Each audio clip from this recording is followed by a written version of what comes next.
اعوذ باللہ من الشیطان اللعین الرجیم بسم اللہ الرحمن الرحیم الحمد للہ رب العالمین وصلی اللہ علی سیدنا محمد وآلہ الطیبین الطاہرین المعصومین الذین قال اللہ فی شانہم انما یرید اللہ لیذہب عنکم الرجس اہل البیت ویطہرکم تطہیرا اللہم صل علی فاطمة و ابیہا و بعلہا و بنیہا و سر المستودع فیہا۔ محترم ناظرین، السلام علیکم ورحمۃ اللہ وبرکاتہ۔ میں آپ کا میزبان سید محمد یاسین رضوی حاضر خدمت ہوں۔ مالک کا شکر ادا کرتے ہیں کہ اللہ کی توفیق ائمہ طاہرین علیہم الصلاۃ والسلام بالخصوص فرزند زہرا حجت دوراں حضرت امام زمانہ عجل اللہ فرجہ الشریف کے عنایت کے طفیل ادارہ معارف ولایت مختلف موضوعات پر مختلف علماء کرام کی سخن آرائی اور مذہب تشیع پر ہونے والے اشکالات کا مدلل جواب دیتا آ رہا ہے، اور آج کی یہ بزم بھی اسی کی ایک کڑی ہے۔ آج کے اس بزم میں ہم جناب سیدہ طاہرہ فاطمہ زہرا سلام اللہ علیہا کی عصمت و طہارت کے متعلق گفتگو کریں گے۔ اس موضوع پر گفتگو کرنے کے لیے میرے ساتھ تشریف فرما ہے حوزہ علم نجف اشرف کے استاد نامور اور ممتاز عالم دین عالی جناب مولانا شیخ جعفر یاسوبی صاحب۔ السلام علیکم ورحمۃ اللہ وبرکاتہ۔ وعلیکم السلام ورحمۃ اللہ وبرکاتہ۔ قبلہ ادارہ معارف ولایت کے اراکین کی جانب سے میں آپ کا انتہائی شکر گزار ہوں اور آپ کو خوش آمدید عرض کرتا ہوں ہمارے اس پروگرام میں۔ سلامت رہیں۔ قبلہ میں چاہتا ہوں آپ کی ابتدائی کلمات ہمارے ناظرین سے جناب سیدہ طاہرہ فاطمہ زہرا سلام اللہ علیہا کی عصمت و طہارت کے متعلق ہو، اور میں آپ سے یہ سوال کرنا چاہوں گا کہ ہم مثلاً کیسے ثابت کریں کہ جناب سیدہ جو ہے معصومہ تھی؟ بسم اللہ الرحمن الرحیم، الحمد للہ رب العالمین وصلی اللہ علی سیدنا محمد وآلہ الطاہرین اللہم صلی علی محمد وآل محمد۔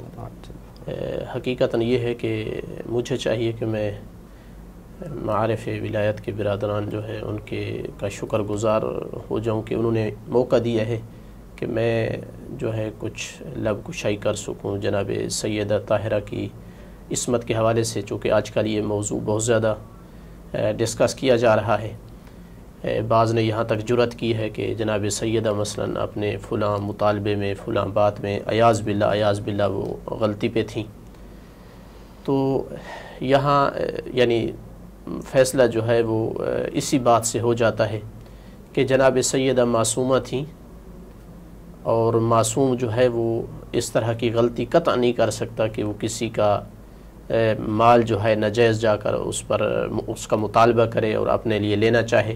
بے شک جب عصمت ثابت ہو گئی تو پھر مقابل میں کوئی بھی ہو کوئی مطالبہ ہو معصوم کا، کسی کے سامنے ہو، کسی جگہ پر ہو، وہاں ہم یہی نتیجہ نکالیں گے کہ معصوم ہستی ہے، ان سے کوئی گناہ نہیں ہو سکتا، لہٰذا اگر غلطی ہے تو کسی اور کی ہو سکتی ہے۔ عصمت کے حوالے سے کہ جناب سیدہ معصومہ تھیں، بہت ساری دلیلیں ذکر کی جا سکتی ہیں، لیکن مختصر طریقے پر میں 3 چیزیں یہاں ذکر کرنا چاہوں گا۔ سب سے پہلی چیز تو یہی آیت تطہیر ہے کہ اللہ تعالیٰ نے کہا کہ میں نے اہل بیت کو ایسے پاک کر دیا ہے کہ جیسے پاک کرنے کا حق ہے۔ اب اللہ تعالیٰ نے جس کو پاک کیا ہو، ایک اللہ تعالیٰ نے اس ہستی کو پورے مسلم امت میں سے چنا ہو اس لیے کہ اللہ اسے پاک کرے، تو یہ کیسے ہو سکتا ہے کہ وہ جا کر کسی کے مال کے بارے میں عیاذ باللہ جو ہے وہ ناحق دعویٰ کرے، اس کا وہ مال نہ ہو لیکن کہے کہ میرا مال ہے؟ کیسے ہو سکتا ہے؟ یعنی یہ پاک تو نہ ہوا، یعنی جو اپنے مال کے علاوہ دوسرے مال کا جا کر مطالبہ کرتا ہے تو وہ پاک تو نہ کہلائے گا، جبکہ اللہ تعالیٰ کہتا ہے کہ میں نے ایسے پاک کیا ہے جیسے پاک کرنے کا حق ہے۔ اور جناب سیدہ طاہرہ وہ ہستی ہیں کہ جو اہل بیت کا متفق علیہ فرد ہیں، بے شک اہل سنت ہوں، شیعہ ہوں، تمام کے نزدیک جناب سیدہ اہل بیت کا یقینی فرد ہے۔ تو سب سے پہلے تو یہ اس آیت کی اس سے تکذیب لازم آتی ہے کہ اگر کوئی کہے کہ وہ کبھی کبھی جا کر جو ہے وہ ناجائز بھی مطالبہ کرتی تھیں مال کا، دوسروں کے اموال کے بارے میں۔ دوسری بات کہ صحیح ترین احادیث میں یہ چیز وارد ہوئی ہے کہ جناب سیدہ جناب مریم کا درجہ رکھتی ہیں، بلکہ ان سے بھی افضل ہیں۔ مثلا ان میں سے میں 2-3 حدیثیں ذکر کروں گا۔ پہلی حدیث مسند احمد میں ہے، جلد نمبر 4 اور صفحہ نمبر 409۔ میں صرف ایک حوالہ لے کر کے آیا ہوں، ورنہ دسیوں جو ہے کتب کا حوالہ دیا جا سکتا ہے ہر ایک حدیث کے حوالے سے۔ جتنے محققین تھے اس کتاب کے اوپر، سب نے کہا ہے کہ یہ حدیث صحیح و سند ہے۔ یعنی میں جس کتاب کا حوالہ دے رہا ہوں، یہ یعنی جس نسخے کا، یہ لبنان بیروت مؤسسۃ الرسالہ سے چھپی ہے 1416 میں۔ ان ابن عباس راوی ہے اس کا، قال خط رسول اللہ صلی اللہ علیہ وآلہ وسلم فی الارض 4 خطوط، رسول اللہ صلی اللہ علیہ وآلہ وسلم نے زمین پر 4 خط کھینچے۔ دیکھیں یہ طریقہ سکھانے کا وہاں کیا جاتا ہے جہاں قصد ہو کہ اس کو لوگ یاد رکھیں، بھولے نہیں، ورنہ زبان سے بھی بات کہی جا سکتی ہے۔ جب کسی کو لکھ کر دیا جاتا ہے نا، اس وقت بلیک بورڈ نہیں ہوتے تھے، زمین کو استعمال کیا جاتا تھا۔ لکھ کر جو چیز دی جاتی ہے وہ اس لیے ہوتی ہے کہ بخوبی سمجھیں اور اس کو بھولے نہیں۔ 4 خط کھینچے اللہ کے رسول نے، پھر فرمایا اتدرون ما ھذا، تم جانتے ہو یہ خط کیا ہے، یہ لکیریں جو 4 کھینچی ہیں یہ کیا ہے؟ فقالوا اللہ ورسولہ اعلم، اللہ اور اس کا رسول جانتے ہیں کہ یہ کیا ہے۔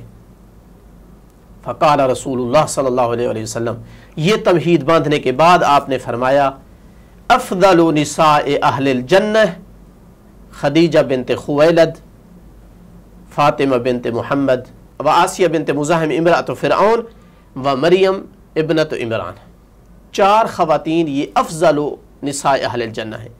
اگر ہم اس چیز کا لحاظ رکھیں کہ جناب سیدہ کو جناب مریم سے پہلے ذکر کیا ہے تو یہ ان سے افضل ہونے کی علامت ہے، یا اگر یہ نہ بھی کہا جائے کہ یہ چیز اس پہ دلالت نہیں کرتی، تو کم از کم یہ کہا جا سکتا ہے کہ جناب مریم کا درجہ رکھتی ہیں۔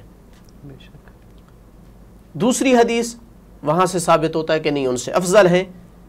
یہ حدیث مسند احمد میں بھی آئی ہے، صحیح و سند حدیث ہے، صحیح بخاری میں بھی آئی ہے، دوسرے بھی دسیوں مصادر میں یہ حدیث آئی ہے کہ رسول اللہ صلی اللہ علیہ وآلہ وسلم نے فرمایا الحسن والحسین سیدہ شباب اہل الجنہ و فاطمہ سیدۃ نساء اہل الجنہ۔ اہل الجنہ کی جتنی خواتین ہیں ان کی فاطمہ سردار ہیں۔ صحیح بخاری میں بھی یہی ہے، فاطمہ سیدۃ نساء اہل الجنہ۔ دوسری جگہ پہ صحیح بخاری میں کہا کہ قال رسول اللہ صلی اللہ علیہ وآلہ وسلم فاطمہ بضعۃ منی فمن اغضبها فقد اغضبنی۔ اس حدیث کو انشاءاللہ بعد میں اس کی شرح دیتے ہیں۔ تو پہلی حدیث سے کم از کم یہ ثابت ہو رہا ہے کہ جناب سیدہ جناب مریم سے اگر افضل نہیں ہے تو ان سے کم نہیں ہے۔ اس دوسری حدیث سے یہ ثابت ہو رہا ہے کہ جنت کی جتنی خواتین ہیں ان سب سے جناب سید افضل ہیں، ان کی سردار، ان کی آقا زادی ہیں۔ اب جناب مریم کا کیا مقام ہے؟ اس حوالے سے اگر ہم جناب مریم کا مقام دیکھتے ہیں تو قرآن مجید ارشاد فرما رہا ہے وَإِذْ قَالَتِ الْمَلَائِكَةُ يَا مَرْيَمُ إِنَّ اللَّهَ اصْطَفَاكِ وَطَهَّرَكِ وَاصْطَفَاكِ عَلَى نِسَاءِ الْعَالَمِينَ، جب ملائکہ نے کہا اے مریم بے شک اللہ نے تجھے چن لیا ہے، مصطفیٰ بنا لیا ہے، وَطَهَّرَكِ اور تجھے پاک بنایا ہے، وَاصْطَفَاكِ عَلَى نِسَاءِ الْعَالَمِينَ عالمین کی خواتین پر تجھے چن لیا ہے۔ تو جناب مریم کو 2 دفعہ اللہ نے ان کا استفاء کیا ہے، انہیں چنا ہے، اور ان 2 دفعہ کے چننے کے درمیان ان کو پاک بنایا ہے۔ اب جناب مریم کی عصمت اور طہارت اس آیت سے بالکل واضح ہو رہی ہے، جلی ہو رہی ہے ان کی عصمت و طہارت، کہ اللہ نے ان کو مصطفیٰ بنایا ہے اور ان کو پاک بنایا ہے۔ تو کیسے وہ معصوم نہ ہو جو جناب مریم کی بھی سردار ہے، سبحان اللہ، سیدۃ نساء اہل الجنہ ہے۔ تو یہ حدیثیں جو میں نے عرض کی ہیں صحیح و سند احادیث، اس آیت کے ساتھ اگر ان کو ملایا جائے تو نتیجہ یہی نکلتا ہے کہ جناب فاطمہ زہرا سلام اللہ علیہا صرف معصوم نہیں ہیں بلکہ معصوم خواتین کی بھی سردار ہے۔ سبحان اللہ۔ تیسری چیز جو میں عرض کرنا چاہ رہا تھا عصمت کے حوالے سے وہ یہ ہے کہ ابھی میں نے حدیث پڑھی ہے صحیح البخاری کی کہ جس میں صحیح بخاری والا نقل کر رہا ہے رسول اکرم صلی اللہ علیہ وآلہ وسلم سے فاطمہ بضعۃ منی فمن اغضبها فقد اغضبنی. اس مضمون کی حدیثیں یعنی دسیوں سینکڑوں مصادر میں مل جائیں گی اور صحیح و سند احادیث کے ساتھ کہ اللہ کے رسول نے فرمایا کہ فاطمہ کو جس نے بھی غضبناک کیا اس نے مجھے غضبناک کیا، فاطمہ کو جس نے اذیت کی اس نے مجھے اذیت کی. تو اب اگر ایاز باللہ جناب سیدہ سے کوئی غلطی ہو سکتی تھی تو پھر اس کا مطلب ہے وہ کسی پر غلط طریقے سے بھی غضبناک ہو سکتی تھی، ناجائز حق پہ بھی غلط، وہ حق نہ ہونے کے باوجود بھی غضبناک ہو سکتی تھی. تو کیسے رسول اکرم صلی اللہ علیہ وآلہ وسلم فرما رہے ہیں کہ فاطمہ جس پر غضبناک ہوئی اس پر میں غضبناک ہوا، جس پر میں ہوا تو اس پر اللہ تعالیٰ غضبناک ہوا. یہ تب ہو سکتا تھا جب رسول اللہ کو پورا یقین تھا کہ میری بیٹی معصوم ہے، میری بیٹی کبھی بھی کسی کے مال پر ناجائز مطالبہ نہیں کر سکتی ہے، کسی کے ساتھ ناانصافی نہیں کر سکتی ہے. تب ہی تو ان کی کے غصے اور ناراضگی کو اپنا ناراضگی قرار دی اور ان کی رضا کو اپنے رضا قرار دی. یہ جناب سیدہ کی عصمت پر انتہائی واضح اور روشن دلیل ہے کہ اگر وہ معصوم نہ ہوتی تو ان کو یہ مقام ممکن نہیں تھا کہ رسول اللہ یہ مقام عطا کرتے کہ اگر فاطمہ کسی پر ناراض ہوئی تو اس پر میں ناراض ہوں. یہ عصمت ہوتے ہوئے ایسا کہا جا سکتا تھا ورنہ ممکن نہیں تھا. ماشاءاللہ قبلہ جزاک اللہ، آپ نے بہترین انداز میں جناب سیدہ کی عصمت کو آپ نے قرآن و احادیث کی روشنی میں آپ نے ثابت کیا. قبلہ بعض لوگ کا یہ گمان ہے، بعض لوگ کہتے ہیں کہ جناب سیدہ معصومہ تھی لیکن ان سے جو ہے گناہ جو ہے سرزد نہیں ہوتی، لیکن جو ہے نادانستہ طور پر جو ہے غلطی ہوئی ان سے، جسے بعض لوگ خطائے اجتہادی سے تعبیر کرتے ہیں. کیا یہ درست ہے؟ یعنی یہ کہنا کہ جناب سیدہ سلام اللہ علیہ وہ اس مسئلے میں مطالبہ کرنے میں جان بوجھ کر ایاز باللہ انہوں نے جھوٹ نہیں بولا لیکن وہ غلطی پر تھیں، یہ کہنا جھوٹ کی نسبت دینے سے کم نہیں ہے. بے شک. یعنی جس طرح ان کی طرف جھوٹ دینے کی نسبت یہ قرآن اور حدیث کی اور رسول اللہ کی تکذیب ہے، ان کو جھٹلانا ہے، اسی طرح انہیں ایاز باللہ غلط کہنا بھی، چونکہ غلطی پر کہنے کا مسئلہ مطلب یہ ہے کہ وہ مسئلہ نہیں جانتی تھیں.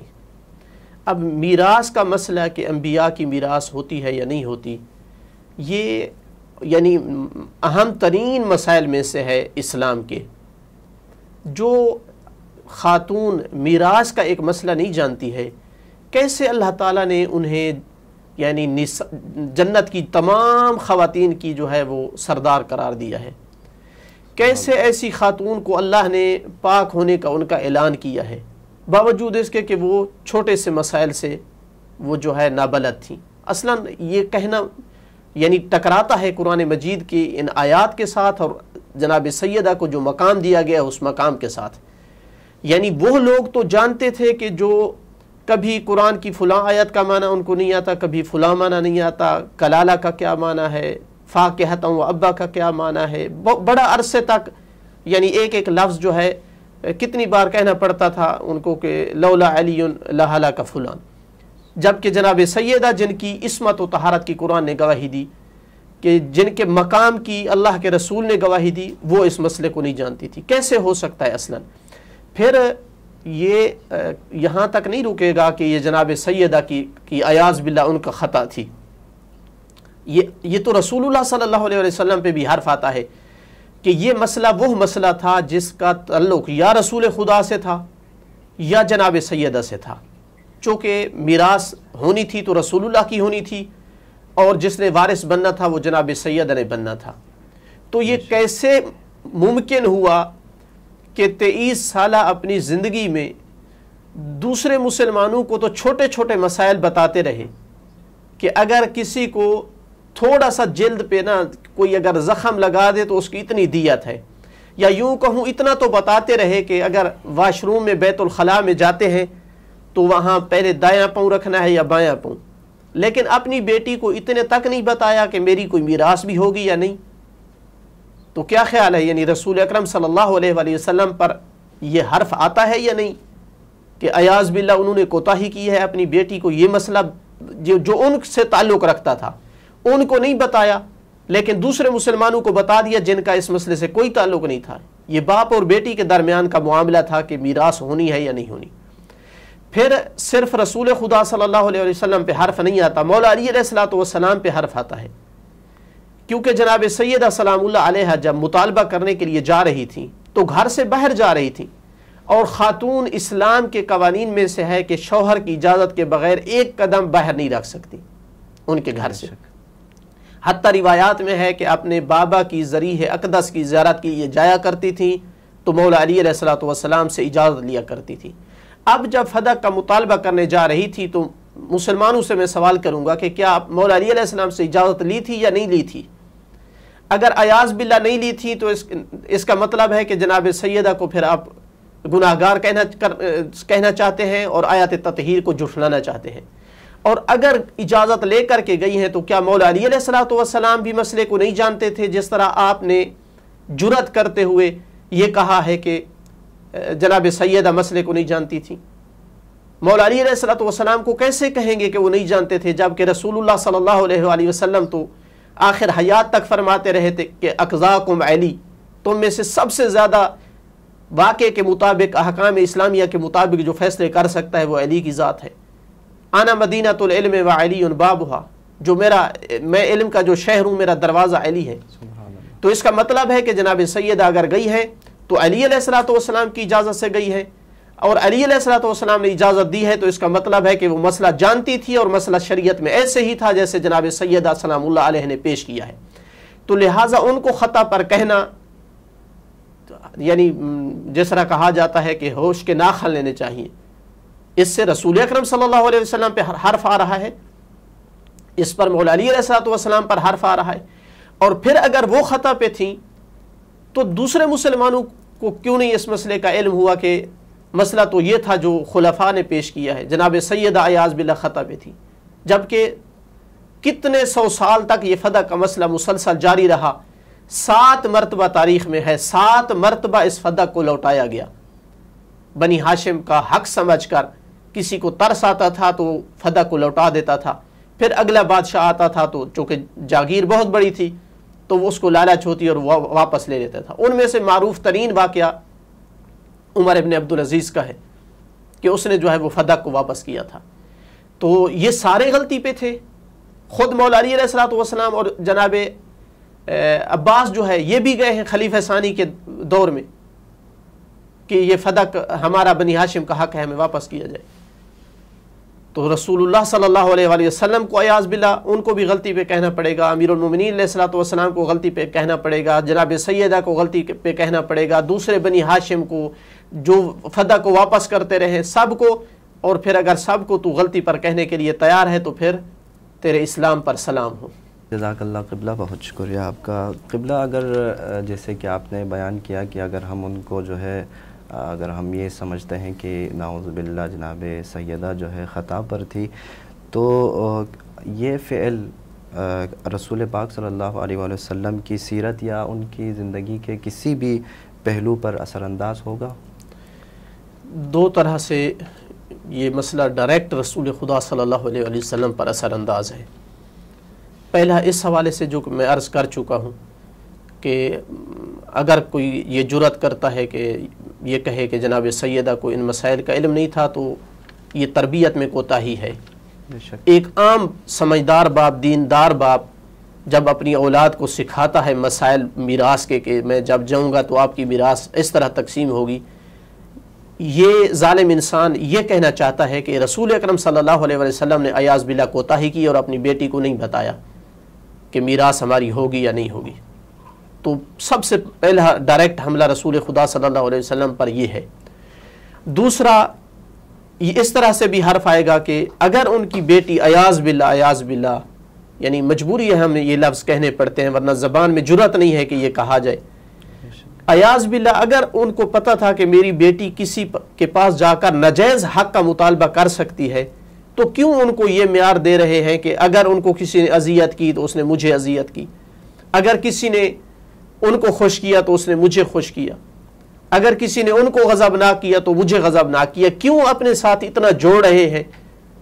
اگر عیاذ باللہ وہ کسی کے پاس جا کر جو ہے ان کا مال نہیں تھا وہ اور اس مال کا مطالبہ کر رہے تھے، تو یہ بھی رسول اکرم صلی اللہ علیہ وسلم پر حرف آ رہا ہے کہ عیاذ باللہ وہ اس قابل نہیں تھی اور اس کے باوجود رسول خدا صلی اللہ علیہ وسلم بیٹی کی محبت میں آ کر جو ہے وہ ناجائز بات کہہ گئے جو کہ نہیں کہنی چاہیے تھی، عیاذ باللہ ثم عیاذ باللہ۔ اور تیسرا، اس جہت سے بھی اس مسئلے کا تعلق رسول خدا صلی اللہ علیہ وسلم سے ہے کہ وہ اپنی زندگی میں کئی بار انہوں نے یہ فرمایا، اور صحیح السند احادیث میں یہ ہے کہ فرماتے تھے فاطمہ بضعۃ منی، میرا یہ ایک ٹکڑا ہے فاطمہ، جس نے اس کو اذیت کی اس نے مجھے اذیت کی۔ گویا کہنا یہ چاہتے ہیں کہ اے مسلمانوں، قیامت تک جب تک تم نے رہنا ہے اور اسلام نے رہنا ہے تو یہ میری بات یاد رکھنا، جہاں بھی فاطمہ ہوگی، جو بھی مسئلے میں آپ کو کے سامنے مسئلہ ڈسکس ہو، جو بات بھی ہو، دیکھنا اگر اس میں جناب سیدہ کی میری بیٹی فاطمہ کی کسی پہ ناراضگی ہے تو سمجھنا کہ وہ حق پر ہے۔ یہ پیغام دے کے جا رہے ہیں کہ اگر کسی نے فاطمہ کو برا بھلا کہا، انہیں کہا کہ یہ غلطی پر ہے، تو سمجھو کہ انہوں نے فاطمہ کو غضبناک نہیں کیا ہے، فاطمہ کو اذیت نہیں کی ہے، انہوں نے مجھے اذیت کی ہے۔ تو اب آج کے دور میں جو اپنے آپ کو مسلمان کہلوا کر یہ باتیں کر رہا ہے، حقیقتاً وہ جناب سیدہ کو اذیت نہیں کر رہا، اس سے بڑھ کر وہ رسول خدا صلی اللہ علیہ وسلم کو اذیت کر رہا ہے۔ اور دنیا میں جتنے محبین زہرا، محبان اہل بیت اس ٹائم موجود ہیں، وہ ان کو اذیت کر رہا ہے۔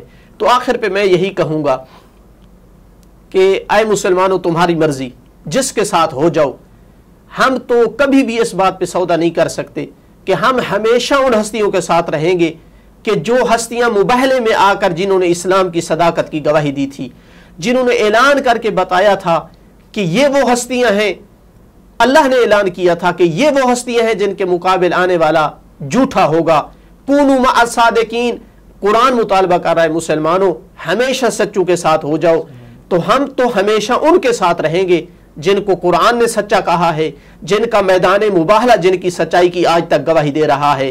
اس کے مقابل کوئی ہوگا تو وہ غلطی پر ہو سکتا ہے، وہ مسئلے سے لا علم ہو سکتا ہے، مگر یہ ہستیاں ہمیشہ سچی ہوں گی، یہ ہستیاں ہر میدان میں حق پر ہوں گی۔ شکریہ قبلہ، جزاک اللہ۔ میں آخر میں ایک بار پھر آپ کا انتہائی شکر گزار ہوں کہ آپ نے اپنی قیمتی وقت میں سے وقت نکال کر ہمیں شرف بخشا۔